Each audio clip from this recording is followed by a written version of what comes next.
ঢাকা বিশ্ববিদ্যালয়ের রাজনীতিতে যেন ভূমিকম্প বয়ে যাচ্ছে, যা একসময় কল্পনারও বাইরে ছিল। আজ তা বাস্তবে ঘটছে। এতদিন যারা নিজেদের গণ্ডির বাইরে কাউকে স্বীকার করত না, তারা এখন যেন একে অপরের জন্য জায়গা করে দিচ্ছে। আর এই অদ্ভুত পরিবর্তনের কেন্দ্রে রয়েছে এক চমকপ্রদ ঘটনা। ছাত্র শিবির আয়োজিত জুলাই গণ-অভ্যুত্থান মঞ্চে প্রথমবারের মতো বাংলাদেশ ইসলামী ছাত্রী সংস্থার ঢাকা বিশ্ববিদ্যালয় শাখার সভানেত্রী সাবিকুন্নাহার তামান্নার সরব উপস্থিতি। দীর্ঘদিন রক্ষণশীলতার প্রতীকে থাকা এই সংগঠনের নারী নেতৃত্ব এবার প্রকাশ্যে মঞ্চে উঠে বক্তব্য রেখেছেন। তার বক্তব্যে তিনি তুলে ধরেছেন সরকারের বিচার বহির্ভূত গুম, দেলোয়ার হোসাইন সাঈদীর রায়কে কেন্দ্র করে সংঘটিত গণহত্যা, পিলখানা ট্র্যাজেডি থেকে শুরু করে জুলাইয়ের শহীদদের স্মরণ, নারীদের উপর ইসলামোফোবিক আচরণ, মগ ট্যাগিং এবং তথাকথিত নারী সংস্কার কমিশনের মাধ্যমে পরিবার ব্যবস্থাকে ধ্বংসের ষড়যন্ত্রের কথা।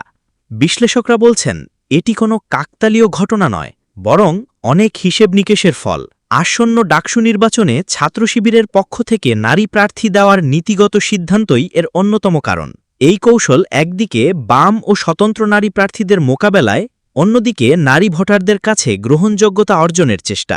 বর্তমানে ডাকসুতে প্রতিদ্বন্দ্বিতা করছেন ছাত্র ফেডারেশনের সাবেক নেত্রী উম্মা ফাতেমা ও ছাত্রদলের কানেতা ইয়ালামের মতো প্রার্থীরা।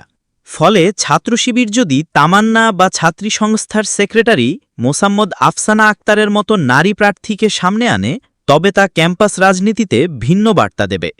এদিকে ছাত্রী সংস্থা সাংগঠনিকভাবেও এখন বেশ শক্ত অবস্থানে। জুলাই গণ-অভ্যুত্থান উপলক্ষে তাদের আয়োজন, ইসলামী সঙ্গীত, আবৃত্তি, রান্না প্রদর্শনী, স্পিকার্স ফোরাম ইতিমধ্যেই ক্যাম্পাসে সাড়া ফেলেছে। ছাত্রীদের হলগুলোতেও ছিল তাদের সরব উপস্থিতি। তবে এই সমীকরণে বাম ও ছাত্রদলের মধ্যে অস্বস্তি তৈরি হয়েছে।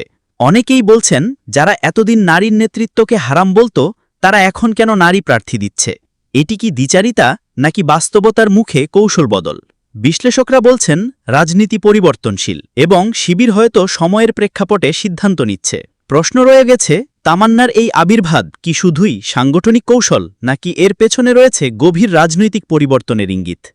৫ আগস্ট শেখ হাসিনার সরকারের পতনের পর ছাত্রী সংস্থার ক্রমবর্ধমান সক্রিয়তা কি আসন্ন ডাকসু নির্বাচনে নতুন সমীকরণ তৈরি করবে? এখন দেখার বিষয়, এই তামান্না ফ্যাক্ট কি ছাত্র শিবিরের ভোট কৌশলকে সাফল্যের দিকে নেবে নাকি উল্টো বিপদে ফেলবে?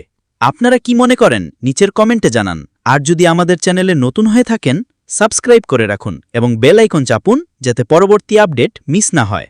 দেখছিলেন 36J24। আজকের মতো বিদায় নিচ্ছি। দেখা হবে পরের প্রতিবেদনে, ইনশাল্লাহ।